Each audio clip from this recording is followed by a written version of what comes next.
Diabetes রোগীরা চিনির বদলে গুড় ও মধু কি খেতে পারবেন? চিনি হলো সুক্রোজ, এর গ্লাইসেমিক ইন্ডেক্স 100।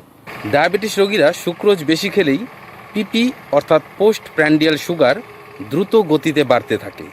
গুড়ের মধ্যেও 70 থেকে 75% হচ্ছে এই সুক্রোজ। ঠিক যে কারণে চিনি খাওয়া বারণ, সেই একই কারণে গুড় খাওয়াও বারণ। আবার অনেকে বলেন যে গুড়ে ক্যালসিয়াম ও আয়রন আছে, তাই গুড় খাওয়া স্বাস্থ্যের জন্য ভালো।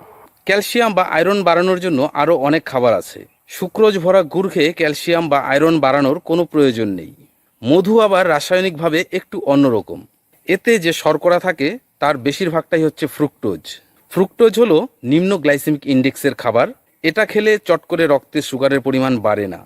তাই ডায়াবেটিস রোগীরা মধু একটু খেতেই পারেন। কিন্তু ফ্রুক্টোজের অন্য একটি অসুবিধা হচ্ছে এটি বেশি খেলে রক্তে ইউরিক অ্যাসিডের পরিমাণ বেড়ে যায়। তাই মধু খেলে এই অন্য বিষয়টি নজর রেখে তারপরেই খাবেন।